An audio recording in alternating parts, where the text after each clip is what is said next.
Hai, Assalamualaikum. Kita bertemu lagi dalam sesi yang seterusnya, menentukan nilai pemboleh ubah menggunakan kalkulator FX570 MS.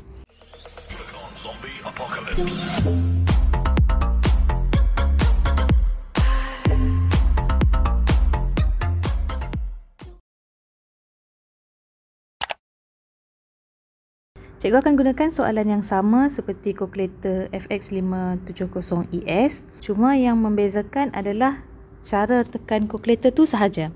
Jadi kita teruskan dengan soalan pertama.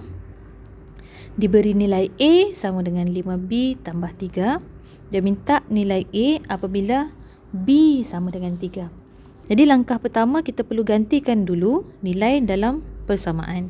A kita nak cari, jadi kita salin balik A sama dengan 5, B dia bagi nilai 3. Jadi kita tukarkan B kepada 3 tambah 3.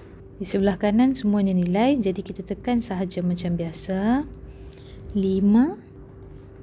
kurungan 3 tutup tambah 3 sama dengan 18. Jadi A sama dengan 18. Okay. Seterusnya soalan B.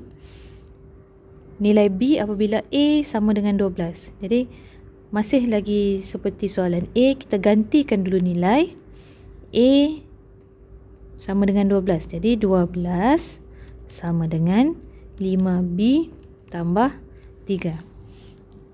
Okay. Tapi sebelum kita masukkan kalkulator, huruf B ni kita gantikan dengan huruf X terlebih dahulu. Jadi apa yang kita tulis, kita salin balik, masukkan dalam kalkulator. 12 sama dengan, kita tak boleh tekan sama dengan yang di bawah. Okay, kita cari simbol sama dengan, ini warna merah. Jadi untuk kita keluarkan simbol sama dengan, kita mesti tekan alpha dahulu, baru kita tekan butang calc. Okay, sama dengan, 12 sama dengan 5. B tadi kita gantikan dengan X, jadi X ni pun warna merah, alpha, tutup kurungan. Keluar huruf X. Tambah 3. Okey, sekarang kita nak kalkulator selesaikan. Okey, selesaikan sampai dapat nilai X. Okay. Butang di sini, calc. Calc ni bermakna kita minta kalkulator kira. Tapi, kita tak minta kalkulator kira, kita minta kalkulator selesaikan. So, selesaikan perkataan solve di atas berwarna kuning. Jadi kita perlu tekan shift, tekan calc. Okay, sekarang ditanya X tanda soal. Jadi kita tekan lagi sekali shift calc. Jadi X sama dengan 1.8. Ya, tapi jangan dalam jalan kerja kita tulis X. Guna huruf yang asal B. Jadi B sama dengan 1.8. Kita pergi ke soalan yang seterusnya. Diberi 1/4 P sama dengan 3/4 Q tambah 9. Dia minta kita hitung nilai P apabila Q sama dengan negatif 16. Jadi kita salin semula soalan. Nilai Q kita gantikan 1/4 P sama dengan 3/4 Q negatif 16 tambah 9. Okey, penggunaan kalkulator 570 MS agak berbeza dengan 570 ES. Okey, jadi untuk kalkulator 570 MS, kalau kita nak salin persamaan ini ke dalam kalkulator, pastikan pecahan ini kita kurungkan dia. Okey. Kenapa? Okey, kalau kita terus masukkan 1/4 X, okay, kalkulator akan baca sebagai 1/4 X, bukan 1/4 X. Cara penulisan yang berbeza dan cara tekan yang berbeza. Okay. Cara tekan begini akan membawa maksud yang berbeza dalam kalkulator. Jadi, untuk pastikan kita masukkan input yang betul ke dalam kalkulator, kita mesti kurungkan 1/4. Jadi kalkulator akan baca 1/4 dahulu, baru didarabkan dengan X. Okay, bukan 1/4 darab X. Jadi untuk kalkulator 570MS kita perlu sangat berhati-hati supaya kita tak masukkan nilai yang salah. Okay, jadi cikgu tekan semula.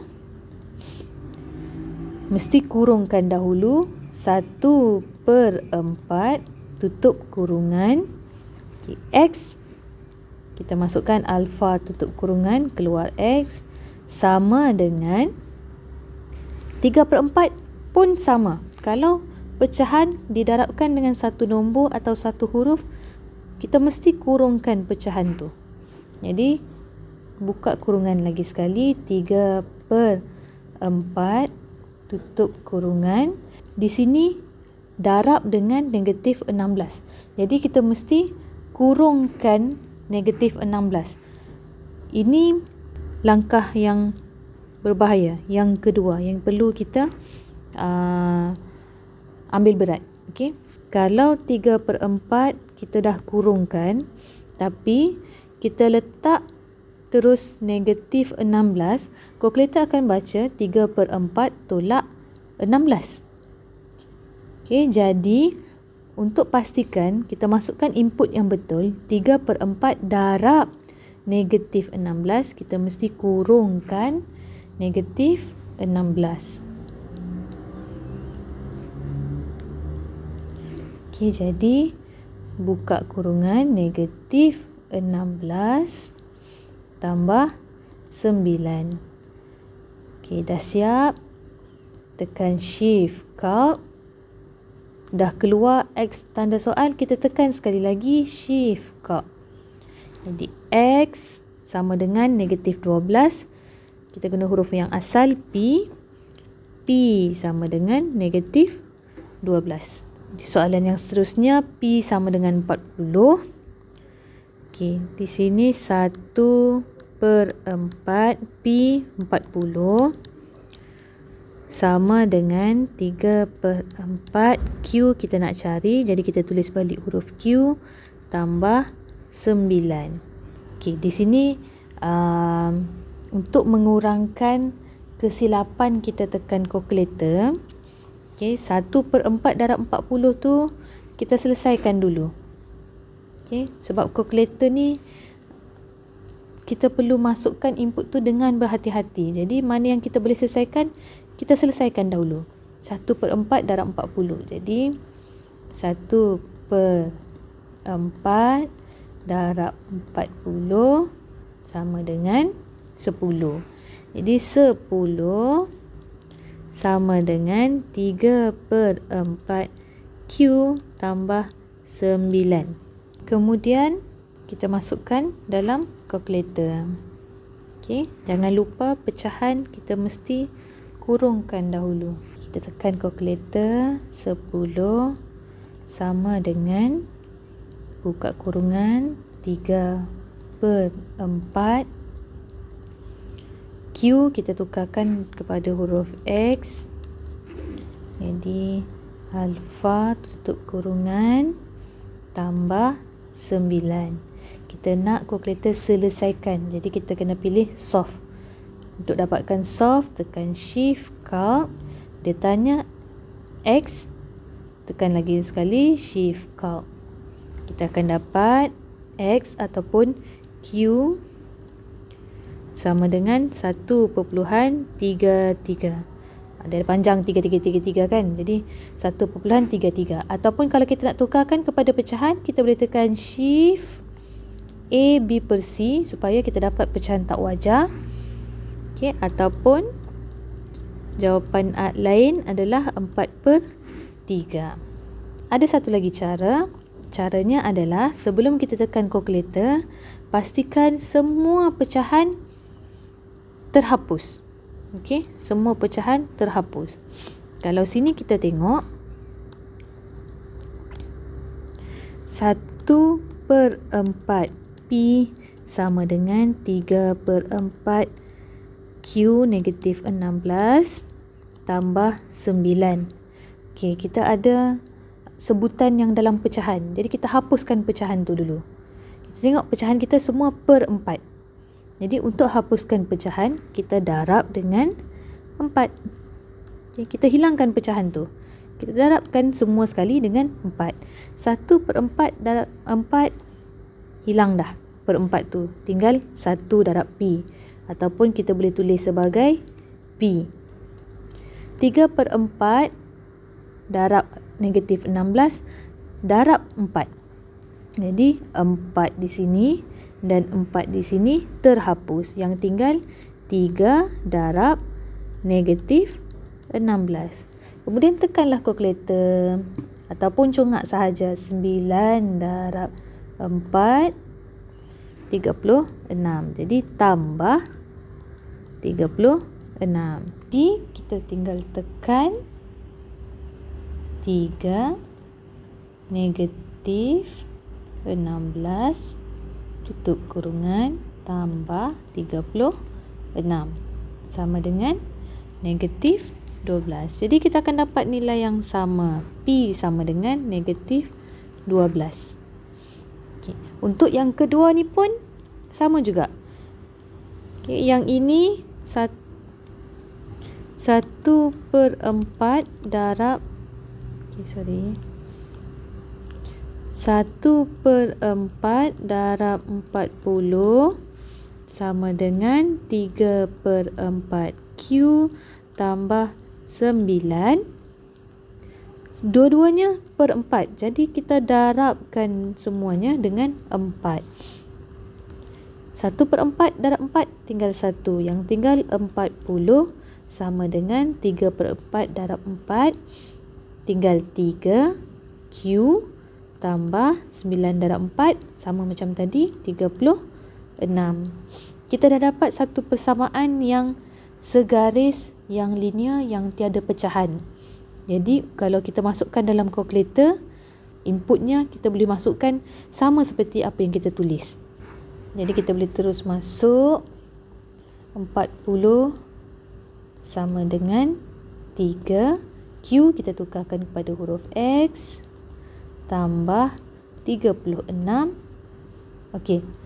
Ada X kan? Jadi kita solve. Tekan shift calc dan tekan lagi sekali shift calc. Okey, kita akan dapat 1.3333 sama macam tadi.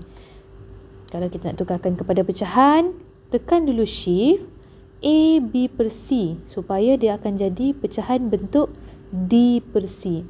Bentuk D per C ni adalah pecahan dalam bentuk tak wajar. Okey, jadi Q sama dengan 4 per 3 ataupun 1.33. Jadi terpulang kepada anda semua nak guna kaedah di sebelah kiri ataupun kaedah di sebelah kanan. Tapi cikgu lebih syorkan kaedah di sebelah kanan. Walaupun jalan kerjanya bertambah sedikit daripada kaedah sebelah kiri, tapi kita akan lebih yakin input yang kita masukkan dalam kalkulator adalah tepat.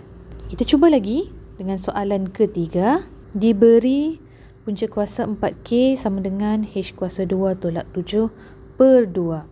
Okay, hitung nilai H apabila K sama dengan 4. Sama macam tadi, kita kena gantikan dahulu nilai yang diberi. Jadi punca kuasa 4K 4, jadi kurungan 4 sama dengan H kuasa 2 tolak 7 per 2.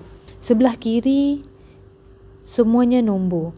Jadi untuk kalkulator 570 MS, cikgu lebih syorkan kita selesaikan dahulu punca kuasa 4 darab 4. Jadi tekan punca kuasa. Okey. 4 darab 4 dia ada operasi di dalam punca kuasa. Jadi kita mesti kurungkan dia. Okey, 4 darab 4. Ataupun kalau kita nak congak, kita terus tekan punca kuasa 16. Okey, kalau kita tekan punca kuasa 4 darab 4, kita tengok ya, nilai kita akan dapat berbeza. Sebab tu untuk kalkulator ni cikgu dah cakap macam tadi, kena berhati-hati. Okey, Kalau nak terus tekan, punca kuasa mesti kurungkan 4 darab 4. Okey. Sama dengan 4. 4 sama dengan H kuasa 2 tolak 7 per 2. Sama macam tadi, kalau ada pecahan, kita hilangkan pecahan. Kalau per 2, lawannya darab 2. 4 darab 2, 8 sama dengan, pecahan per 2 darab 2, tinggallah pengangkanya sahaja. H kuasa 2 tolak 7. Kita dah dapat satu persamaan yang segaris. Tiada pecahan. Terus tekan kalkulator. 8 sama dengan H kita tukarkan kepada X kuasa 2 tolak 7. Selesaikan, shift kalk, 3.87. Jadi H sama dengan 3.87. Seterusnya, cikgu tinggalkan soalan keempat ini untuk anda cuba dan berikan jawapan anda di ruangan komen di bawah. Selamat mencuba. Itu sahaja perkongsian cikgu dalam video kali ini. Dalam video seterusnya, cikgu akan tunjukkan bagaimana ingin menyelesaikan masalah yang melibatkan rumus algebra. Jumpa lagi. Assalamualaikum. Bye.